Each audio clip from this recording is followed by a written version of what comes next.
الحمدللہ کفا والسلام علی عبادہ الذین اصطفى اما بعد فاعوذ باللہ من الشیطان الرجیم بسم اللہ الرحمن الرحیم یا ایھا الذین آمنوا قوا انفسکم واہلیکم نارا وقودها الناس والحجارہ وقال الشاعر ہزاروں سال نرگس اپنی بےنوری پر روتی ہے، ہزاروں سال نرگس اپنی بےنوری پر روتی ہے، بڑی مشکل سے ہوتا ہے چمن میں دیدار پیدا۔ معزز و مکرم صدر محترم، کرسی عدالت پر چلو افراد، حکم صاحبان، مشفق و مربی اساتذہ کرام اور دور دراز سے آئے ہوئے مہمانان اعظام اور اس چمنستان کے چہکتے بلبلوں، آج کا اس سالانہ تقابلی و انعامی بزم خطابت میں میں جس موضوع کو لے کر رونق اشتاق ہوئی ہوں وہ ہے خواتین اور اولاد کی تربیت۔ امید ہے کہ آپ تمام حضرات میری تقریر کو بغور قلب سماعت فرمائیں گے اور اس میں عمل پیرا ہونے کی کوشش کریں گے انشاءاللہ۔ معزز سامعین و سامعات، اللہ تعالیٰ نے جس خاص کام کی صلاحیت عورت کے اندر ودیعت کی ہے وہ ہے تربیت اولاد۔ عورت یہ کام مرد سے ہزار درجہ بے طور پر انجام دیتی ہے۔ ایک معمولی عورت بھی ایک بہترین استاد سے افضل ہوتی ہے۔ ایک استاد زیادہ سے زیادہ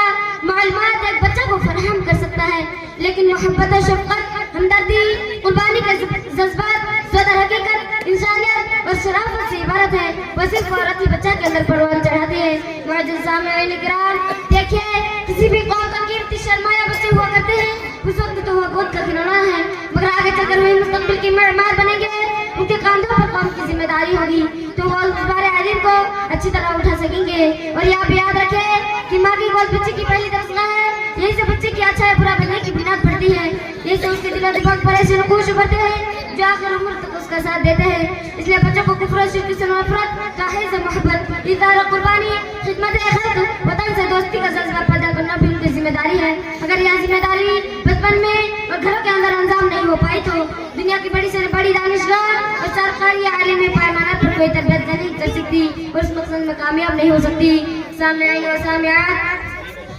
اس تربیت کے سلسلے میں ہمیں صحابیات کے مختلف واقعات ملتے ہیں کہ حضرت انس رضی اللہ تعالیٰ عنہ بچی تھے کہ ان کو والدہ نے ان کو کلمہ سکھانا شروع کر دیا۔ ان کے شوہر ملک نے بچے کو کلمہ سکھاتے دیکھا تو وہ خفا ہو کر بولے، ایک تو تم نے خود باپ دادا کے دین چھوڑ دیا، اب چاہتی ہو کہ یہ بچہ بھی بے دین ہو جائے۔ تو ان کے والدہ نے کہا، یا تو بھولا بھالا بچہ ہے، نادان ہے، اس کی روح پاک اور دل معصوم ہے، اس کو اسلام کی پاکیزہ باتیں بتانی چاہیے، میں تو یہ چاہتی ہوں کہ تم بھی مسلمان ہو جاؤ۔ معزز سامعین کرام،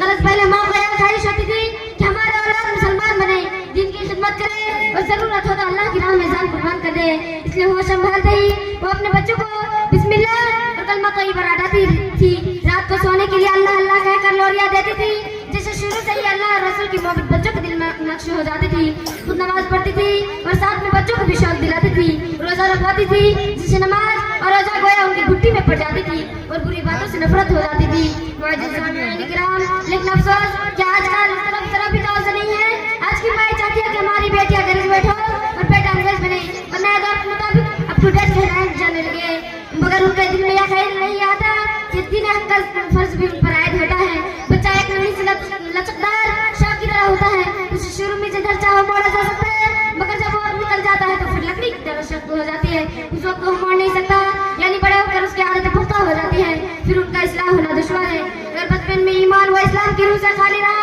اور دعوت حق کا جذبہ اس کے دل و دماغ پر راشد نہ ہو سکا تو اس کا انداز طرف آنا مشکل ہے، ان سب باتوں کی ذمہ دار ایک ماں کو گردانا جائے گا۔ معزز سامعین کرام، اس لیے ماں کا فرض ہے کہ اپنے عزیز بچوں کی پہلی علم سے ان کو صحیح تربیت کرے، ان کو علم دین سکھائے تاکہ آخرات بعد پرسی سے بھی محفوظ رہے اور ان کو جہنم کے ایندھن بننے سے بچائے۔ ارشاد باری تعالیٰ ہے، یا ایھا الذین آمنوا قوا انفسکم واہلیکم نارا وقودها الناس والحجارہ، اے لوگوں جو ایمان لائے، بچا اپنا آپ کو اور اپنا اہل و عیال کو اس آگ سے جس کا ایندھن انسان اور پتھر ہوں گے۔ اور یہ بھی یاد رکھیں کہ اگر انہوں نے اپنی بچوں کی خطوط پر صحیح تربیت نہ کی تو قیامت کے دن وہی بچہ اللہ کے دربار میں ان کے خلاف مقدمہ دائر کریں گے اور کہیں گے، ربنا